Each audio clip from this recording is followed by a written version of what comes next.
This is my review of the Laresar Evol 3 Robot Vac. I spent absolutely ages researching and choosing a robot vacuum because I didn't want to pay a fortune, but I wanted a model with really high suction that could cope with pet hair and also had the option to mop floors at the same time. I'd seen lots of models for under £100, but their maximum suction was always 2,000 to 3,000 PA, which simply isn't enough for pet hair and family homes like ours. It came really well packaged and didn't require much in the way of construction, although initially when I got everything out the box, I'll admit it looked a bit confusing, but there's a one-page easy setup guide that's very intuitive and a more detailed manual too. One of the first steps is to plug in this docking station and then place it firmly against the wall so it won't move about when the vacuum docks and undocks itself. Then you remove the packing supports. They're just to stop it getting damaged because you've got like the spring-loaded bit around the edge that it sort of uses to sort of bumper off stuff. And then you attach the spinning brushes, which are the bits that basically catch all of the dust and the fluff from the edges of rooms. So they protrude out the side of the hoover. So they're colour-coded and really easy. They just clip onto the base. There's a section in the app that actually shows you the life that's left in the replaceable parts, so like the roller brush and these spinning brushes. So you can monitor that, and then as time goes on, if it gets used a lot and they get worn down, you can just replace them. It comes with batteries and a separate remote control, which I really liked. You can use that as well as the app or the voice activation, so through Alexa or Google Assistant if you have either of those. So I thought the separate remote was a really good feature. The app's really straightforward and the setup is quick. It walks you screen by screen through the setup process, telling you how to connect your Wi-Fi router to the docking station and how to get the hoover online, add a device, and then basically get it sort of started. So it's super easy, even for non-techie people.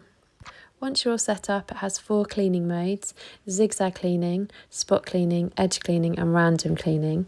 The navigation is really smart. It maps rooms and avoids bumping into hard things, can clean specific areas. It doesn't love cables, so they include zip ties to help you manage them.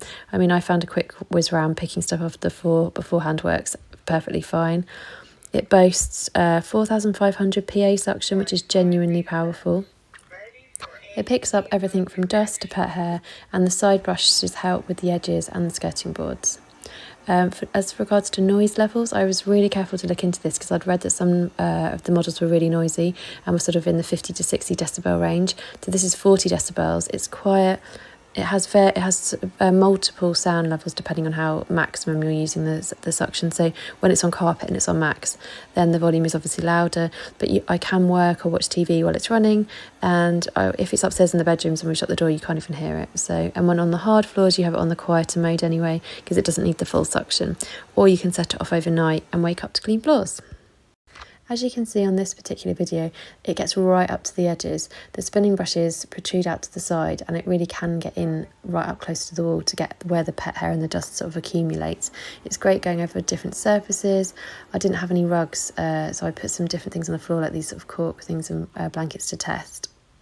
The mop function is surprisingly solid. It doesn't scrub, but it does refresh the floors. I haven't found any puddles or any mess, that kind of thing, but it definitely cleans the surface. You can even choose how much water you want it to use. The only downside is that you can't add cleaning fluid to the water tank, and you have to remember to remove the mop pad before switching back to carpets, or it might keep mopping. The water tank is easy to fill up under the tap. It has a little stopper. Just remember to empty it out after you finish, because it advises not to leave a full water tank in the vacuum once it's doing its like a normal cleaning function. Battery wise, I found it a clean for over an hour on maximum suction, so not quite the full 100 and something minutes that it claims. So as I say, that on maximum suction, which is what I have it on most of the time, it does a really good job, and then it will head back to the docking station to recharge.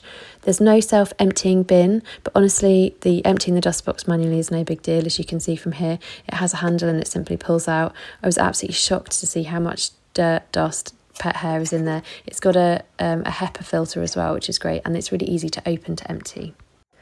I've no hesitation in recommending this vacuum. If you've got pets, kids, or just want to keep on top of a house cleaning without breaking the bank, this one ticks all the boxes.